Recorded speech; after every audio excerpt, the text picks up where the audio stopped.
Damn it. ఏంటిటా కుండబద్దలు కొడతా అట్ట. నమస్కారం, కుండబద్దల ప్రేక్షకులకి స్వాగతం. ఈ నెల 12వ తారీఖు సునీల్ నాయక్ అరెస్ట్కి 100% సూచనలు కనపడుతున్నాయి. ఈ రోజున ఏపీ హైకోర్టులో సునీల్ నాయక్ ముందస్తు బెయిల్ అంశం 12వ తారీఖుకి వాయిదా పడింది. కాకపోతే అక్కడ సునీల్ నాయక్కి ఒక పెద్ద షాక్ ఎదురైందని చెప్పుకోవాలి. ఎందుకు అనంటే సునీల్ నాయక్ని కేసు 12వ తారీఖు దాకా వాయిదా వేసి ఆ 12 దాకా ఈయన విచారణకు హాజరుగమ్మని ఆదేశాలు కూడా ఇచ్చారు. అది దర్యాప్తు అధికారి ముందస్తుగానే, అంటే సునీల్ నాయక్ బీహార్ దాటి వెళ్ళిపోతే అరెస్ట్ చేసి తీసుకురావటం ఎంత కష్టం అనేది అందరికీ తెలుసు. దానికోసం అని అప్పటిదాకా విచారణకు కావాలి అని అడిగితే దాన్ని కూడా గ్రాంట్ చేసింది. యాక్చువల్గా ఇప్పుడు ఈ వాయిదా పట్టడం అనేది సునీల్ నాయక్ ముందుగానే ఎక్స్పెక్ట్ చేసింది. అయినా ఈ విచారణ అప్పటిదాకా కొనసాగిస్తారనే దాంట్లో మాత్రం ఒక పెద్ద ఎదురు దెబ్బే తగిలింది. అసలు దీంతో పాటుగా ఈ రోజున మరి దర్యాప్తు అధికారి కూడా సునీల్ నాయక్కి మరో షాక్ కూడా ఇచ్చాడు. రఘురామకృష్ణరాజుని కస్టడీలో టార్చర్ చేస్తున్న ఆ సీన్ రీక్రియేషన్ని, అంటే కేవలం ఈ టార్చర్ అనే అంశం కాకుండా సునీల్ నాయక్ ఏం చెబుతున్నాడో అది.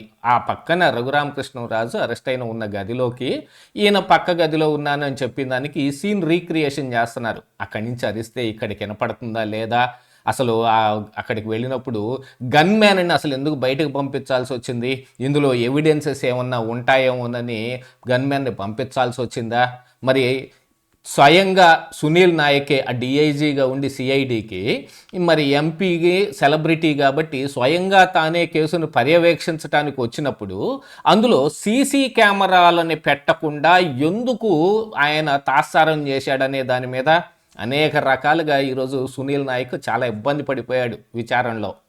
ఇంకొక వైపు హైకోర్టులో కూడా బెయిల్ వస్తుందేమో అనే ఒక ఆశ అయితే సునీల్ నాయక్లో ఉంది. కానీ దాదాపుగా ముందస్తు బెయిల్ ఇవ్వరేమో అని ఊహాగానాలు చాలా వినపడుతూ ఉన్నాయి. ఎందుకు అనంటే ఆల్రెడీ ఈయన్ని బీహార్లో అరెస్ట్ చేశారు. అరెస్ట్ చేసినట్టుగా రాసుకొని ఆ తరువాతనే కదా మరి ట్రాన్సిట్ వారెంట్ కోసం పాట్నా కోర్టుకు వెళ్ళింది. అక్కడ ట్రాన్సిట్ వారెంట్ అయితే రాలేదు.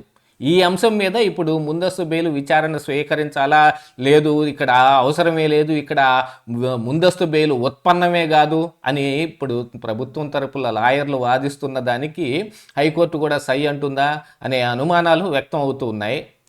ఏదో ఒక మూల ఒక చిన్న ఆశ, ముందస్తు బెయిల్ ఇస్తే కనుక మళ్ళీ బీహార్ బారిపోదామని.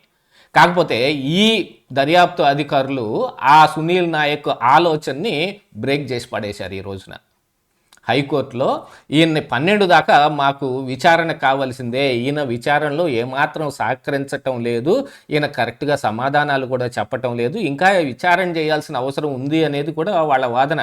గతంలో అయితే విచారణకు రమ్మని నోటీసులు ఇచ్చినప్పుడు సునీల్ నాయక్ లెక్క కూడా చేయలా. కానీ ఈ 4-5 రోజులుగా విచారణకు, ఈరోజు 5వ రోజు విచారణకు హాజరవుతుంటే పోలీసులు ప్రశ్నలు అడుగుతుంటే ఇంకో పోలీసే సమాధానం చెప్పలేకపోతున్నాడు. మరి అలాంటిది ఈ నేరస్తులు కానీ మిగతా వాళ్ళు కానీ ఎలా సమాధానాలు చెబుతారో చూడండి. నీళ్లు నవ్వటం, కంగు తినటం ఇప్పుడు సునీల్ నాయక్ వంతై కూర్చుంది. యాక్చువల్గా ఈ కేసు ఇంతటితోటి ఆగిపోతుందా అని అనుకుంటే లేదు. ఈ అంశం మీద మరి సునీల్ కుమార్ కూడా నెక్స్ట్ టార్గెట్ అనే ఒక వాదన కూడా వినిపిస్తుంది. సునీల్ నాయక్ చెప్పే ప్రతి ప్రశ్నకి సమాధానాలు కానీ, మరి కోర్టులో ముందస్తు బెయిల్ నిరాకరించే దాని మీద కానీ లేదు, ఇక ఈ కేసుని ఇంకా ముందుకు తీసుకెళ్ళాలి అని అంటే అసలుగా సునీల్ నాయక్ కూడా ఈ విచారణకు రావాలి. ఇప్పటి వరకు సునీల్ కుమార్ విచారణకే అయితే హాజరేం కాలేదు, ఆయన ప్రశ్నించడం కూడా ఏం జరగల. ఇందులో తులసిబాబు కావచ్చు, విజయ్ పాల్ కావచ్చు, వాళ్ళ అరెస్టులు, ఆ తరువాత కస్టడీలో విచారణ, దీని తర్వాత సిఐడిలో అప్పుడు డ్యూటీలో ఉన్న కానిస్టేబుల్స్ కావచ్చు, హోంగార్డులు కావచ్చు, అక్కడ ఉన్న దిగువ స్థాయి ఉద్యోగస్తులను సైతం పూర్తిగా విచారించి ఆ సమాచారం మొత్తం ఇప్పుడు సునీల్ నాయక్ ముందు పెడితే సునీల్ నాయక్ కంగు తింటా ఉన్నాడు. కనీసంలో కనీసం దీనికి ఎవరో ఒక కంప్లైంట్ దారునన్నా ఎత్తుక్కోకుండా మనమే దీన్ని సుమోటోగా తీసుకున్నామంటే ఇందులో ఫిర్యాదుదారుడు కూడా మరి సునీల్ నాయకే. ఈ ఫిర్యాదుదారుడుగా ఉన్న వ్యక్తి 9:30కి ఎఫ్ఐఆర్ రాస్తే 8:30కే పోలీసుల్ని మరి రఘురామకృష్ణరాజుని తీసుకొని రావడానికి పంపించాడు అనేది నిన్ననే మనం వీడియోలో ముఖంగా కూడా మీకు తెలియజేశాను. అది ఈ అంశాన్ని విచారణలోని దర్యాప్తు అధికారి అడిగితే దానికి అంతటికీ చేతులు ఎత్తేసి కూర్చున్నాడు సునీల్ నాయక్.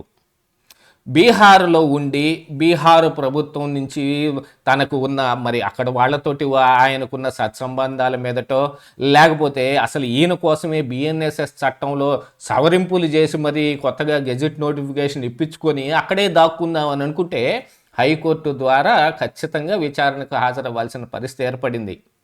ఎందుకు అని అంటే గతంలో ఈయనకి నాన్ బెయిలబుల్ వారెంట్ని ఇష్యూ చేయడానికి గుంటూరు మొబైల్ కోర్టులో చేసిన దాంట్లో కూడా ఈ కేసును అడ్డం పెట్టుకుని మరి సునీల్ నాయక్ కూడా ఆ వారెంట్ నుంచి తప్పించుకోగలిగాడు. కానీ విచిత్రమైన విషయం ఏమిటి అనంటే తిరిగి ఆయనంతటా ఆయనే ఏపీకి రావాల్సి వచ్చింది. మొన్ననే అనుకుంటాను జడా శ్రావణ్ కుమార్ కూడా ఈ అంశం మీద ఏదో మాట్లాడుతూ రఘురామకృష్ణరాజుకి కౌంటర్ ఇస్తున్నాను అనుకుని ఏది టచ్ చేయండి, వాళ్ళ స్టార్స్ కనీసం టచ్ చేయండి, వాళ్ళని హతమారుస్తారా అని ప్రగల్భాలు పలికాడు చూడండి. అలాంటిది ఈ రోజున వాళ్ళకి ఆ స్టార్సే లేకుండా పోయింది. కొంతమంది నోళ్లల్లో నానితే అదే పెద్ద దరిద్రం అన్నట్టుగా కూర్చుంది. నిజంగా జడా శ్రావణ్ కుమార్ ఏ అంశాన్ని అయితే ఎత్తుకొని వస్తాడో అందులో ఎవరి తరపునైతే వాదిస్తాడో వాళ్ళకి ఎదురు దెబ్బలే తగులుతాయి. అన్నీ ఆయన అట్లాంటి కేసులే మరి తీసుకొని ప్రెస్ మీట్లు పెడతాడు. ఫస్ట్ జమిలీ ఎన్నికలు అని వస్తే ఆ జమిలీ ఎన్నికలు ఎటు పోయినాయో కూడా తెలియకుండా పోయినాయి. ఆ తర్వాత మరి ఈ రైల్వే కోడూరు నుంచి ఒక యువతిని తీసుకొని వచ్చి అది ఆయన పార్టీలో నామినేషన్ వేసి కనీసం శాంక్షన్ కూడా కాకుండా రిజెక్ట్ అయిన ఒక ఆవిడని తీసుకొచ్చి తెలుగుదేశం పార్టీలో పలానా నాయకుడు నా దగ్గర డబ్బులు తీసుకున్నాడని చెబితే అది రివర్స్ అయి కూర్చుంది. ఇప్పుడు ఈ అంశంలో సునీల్ కుమార్ ఆల్రెడీ తన ఈ సర్వీసు ఉన్నంత కాలానికి సస్పెన్షన్ చేశారు. ఆయన ఇక డ్రెస్ వేసుకునే అవకాశమే లేకుండా పోయింది. దానికి స్టార్స్ కూడా ఉండవు. దీని మీద రఘురామకృష్ణరాజు కూడా మాట్లాడాడు. స్టార్స్ టచ్ చేయగలవా అన్నావు కదా, అక్కడ స్టార్స్ అని అడిగితే ఏం చెప్పడానికి ఏం లేదు. అలాంటిది ఇప్పుడు సునీల్ నాయక్ కూడా ఆ స్టార్స్ను కోల్పోయే పరిస్థితికి వచ్చాడు. ఇక తర్వాత బీహార్లో ఏం జరుగుతుందో చూసాం. నితీష్ కుమార్ మరి సీఎంకి రాజీనామా చేసి కేంద్రానికి వెళ్ళిపోవటం, అక్కడ బీజేపీ వాళ్ళ ముఖ్యమంత్రిని ఏర్పాటు చేయటం, ఇలా బిఎన్ఎస్ఎస్ చట్టంలో సవరింపులు చేస్తే మిగతా బెంగాల్ లాంటివో తమిళనాడు లాంటి రాష్ట్రాలు కూడా ఈ వెసులుబాటును వాడుకుంటే మనకే దెబ్బ తగులుద్దని దాన్ని కొంచెం పక్కన పెట్టేసి అవసరమైతే పర్మిషన్ ఇవ్వటానికి కూడా సిద్ధపడిపోవటం ఇత్యాదులన్నీ చూసిన తర్వాత సునీల్ నాయక్ నేను గట్టిగా ఇరుక్కుపోయాను ఇందులో అని ఆయన కూడా తేల్చుకున్నట్టుగానే కొంత సమాచారం కూడా వస్తుంది. ఇదంతా ఎందుకోసం జరిగింది అని అంటే జగన్మోహన్ రెడ్డి కళ్ళల్లో ఆనందం చూడటానికే.